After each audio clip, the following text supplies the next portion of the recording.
જે જિલ્લા પંચાયતમાં આમ આદમી પાર્ટીએ જીત મેળવી છે, આ તમામ જગ્યાએ આમ આદમી પાર્ટીનું પ્રદેશ નેતૃત્વ માનનીય ઈસુદાનભાઈ ગઢવી, ગોપાલરાયજી, સંગઠન મહામંત્રી માનનીય મનોજભાઈ સોરઠિયા અને આમ આદમી પાર્ટીનું શીર્ષ નેતૃત્વ, આ તમામ લોકોની આગેવાનીમાં, તમામ લોકોની ઉપસ્થિતિમાં આમ આદમી પાર્ટી દ્વારા સેન્સ પ્રક્રિયા કરવામાં આવશે અને સ્થાનિક સ્વરાજ્યની ચૂંટણીઓમાં આમ આદમી પાર્ટીએ દક્ષિણ ગુજરાત અને સૌરાષ્ટ્રના પોકેટ વિસ્તારમાં સારું પ્રદર્શન કર્યું છે. ત્યારે આમ આદમી પાર્ટીએ જે પણ તાલુકા પંચાયત અને જિલ્લા પંચાયતો કબજે કરી છે તેમાં પોતાના પદાધિકારીઓની નિમણૂક કરવા માટેની ગતિવિધિ હાથ ધરી છે. આ માટે આમ આદમી પાર્ટી દ્વારા સમીક્ષા બેઠક અને સેન્સની પ્રક્રિયા શરૂ કરવામાં આવી છે. આ ઉપરાંત આમ આદમી પાર્ટીના પ્રદેશ પ્રમુખ ઈસુદાન ગઢવી, પ્રભારી ગોપાલ રાય અને મહામંત્રી મનોજ સોરઠિયાની આગેવાનીમાં સમીક્ષા હાથ ધરવામાં આવશે. તો આવો જાણીએ સમાચાર વિસ્તારથી. નમસ્કાર, જમાવટ સાથે હું છું પાર્થ.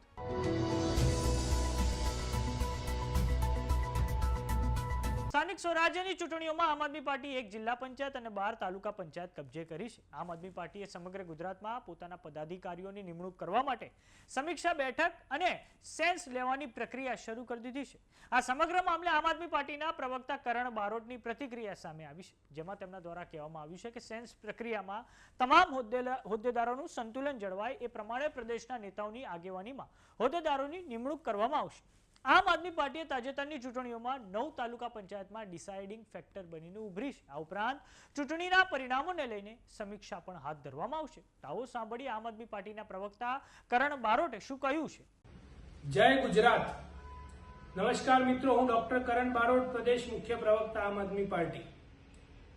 આમ આદમી પાર્ટી દ્વારા સમગ્ર ગુજરાતની અંદર સમીક્ષા બેઠક અને સેન્સ પ્રક્રિયાની શરૂઆત આજથી કરવામાં આવશે.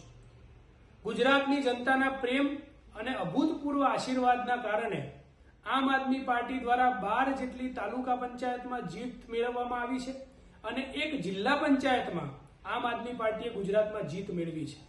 સાથે સાથે 4 તાલુકા પંચાયત એવી છે કે જ્યાં ભારતીય જનતા પાર્ટી અને આમ આદમી પાર્ટી વચ્ચે ટાઈ છે. 9 તાલુકા પંચાયત એવી છે કે જ્યાં ડિસાઇડિંગ ફેક્ટર તરીકે આમ આદમી પાર્ટી છે. મતલબ કે લગભગ એક જિલ્લા પંચાયત આમ આદમી પાર્ટીએ જીત મેળવી છે.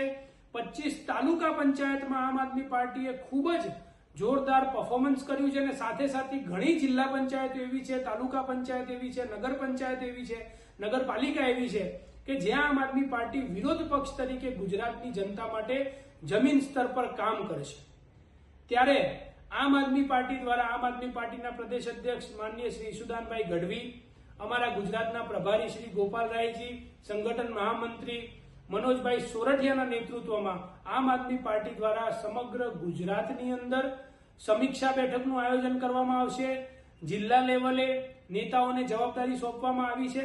સાથે સાથે પ્રદેશના નેતૃત્વને પણ જવાબદારી સોંપવામાં આવી છે. તમામ ગુજરાતની અંદર વોર્ડ લેવલે, મહાનગરપાલિકા, તાલુકા પંચાયત, જિલ્લા પંચાયત, નગરપાલિકા લેવલે આમ આદમી પાર્ટી દ્વારા આમ આદમી પાર્ટીની જીત અને જે બેઠક પર આમ આદમી પાર્ટી હારી છે તમામ વસ્તુની સમીક્ષા આમ આદમી પાર્ટી દ્વારા કરવામાં આવશે અને સાથે સાથે જે તાલુકા પંચાયતમાં આમ આદમી પાર્ટીએ જીત મેળવી છે, જે તાલુકા પંચાયતમાં આમ આદમી પાર્ટી ડિસાઇડિંગ ફેક્ટર તરીકે કામ કરશે, જે જિલ્લા પંચાયતમાં આમ આદમી પાર્ટીએ જીત મેળવી છે, આ તમામ જગ્યાએ આમ આદમી પાર્ટીનું પ્રદેશ નેતૃત્વ માનનીય ઈસુદાનભાઈ ગઢવી, ગોપાલરાયજી, સંગઠન મહામંત્રી માનનીય મનોજભાઈ સોરઠિયા અને આમ આદમી પાર્ટીનું શીર્ષ નેતૃત્વ, આ તમામ લોકોની આગેવાનીમાં, તમામ લોકોની ઉપસ્થિતિમાં આમ આદમી પાર્ટી દ્વારા સેન્સ પ્રક્રિયા કરવામાં આવશે અને સાથે સાથે તમામ કાર્યકર્તાઓ, તમામ હોદ્દેદારોમાં સંતુલન જળવાઈ રહે અને તમામ બેઠકો ઉપર આમ આદમી પાર્ટી આ સંતુલન જાળવવાની સાથે સાથે તમામ હોદ્દેદારોની નિમણૂક આમ આદમી પાર્ટી દ્વારા ગુજરાતની અંદર તમામ તાલુકા પંચાયત અને જિલ્લા પંચાયતમાં કરવામાં આવશે. સાથે સાથે ગુજરાતની જનતાએ જે આમ આદમી પાર્ટી પર અભૂતપૂર્વ પ્રેમ વરસાવ્યો, આમ આદમી પાર્ટી પર ખૂબ અતિશય વિશ્વાસ રાખ્યો, ત્યારે આમ આદમી પાર્ટીના તમામ હોદ્દેદારો ટૂંક જ સમયની અંદર જમીની સ્તર પર આ ગુજરાતની જનતા માટે લડતા દેખાશે. જય જય ગરવી ગુજરાત, જય હિન્દ. આમ આદમી પાર્ટીએ જેટલી પણ સીટો જીતી છે તેની માટે સૌથી મોટો પડકાર તેના તમામ હોદ્દેદારોને આમ આદમી પાર્ટીમાં જાળવી રાખવાનો છે. કેમ કે સુરતમાં 2021ની મહાનગરપાલિકાની ચૂંટણીઓમાં આમ આદમી પાર્ટીને 27 જેટલી સીટો જનતાએ આપી હતી. ત્યારબાદ ઘણા આમ આદમી પાર્ટીના કોર્પોરેટર પક્ષ પલટો કરીને ભાજપમાં જતા રહ્યા હતા. આમ આદમી પાર્ટીએ હજુ ઘણી તડકી છાંયડી જોવાની બાકી છે. થોડાક સમય અગાઉ સાગર રબારીએ રાજીનામું આપી દીધું હતું. તે પહેલા રાજુ કરપડાએ આપમાંથી રાજીનામું આપીને મૂડી 2 બેઠક પરથી ભારતીય જનતા પાર્ટીમાંથી જિલ્લા પંચાયતની ચૂંટણીઓ લડ્યા હતા ત્યારે આમ આદમી પાર્ટી માટે પોતાની કાડરને એક રાખવાનો ખૂબ મોટો પડકાર છે, કેમ કે આગામી સમયમાં ફાઇનલ રૂપી 2027ની વિધાનસભાની ચૂંટણીઓ આવવાની છે. તો સમાચારોમાં અત્યારે બસ આટલું. જોતા રહો જમાવટ.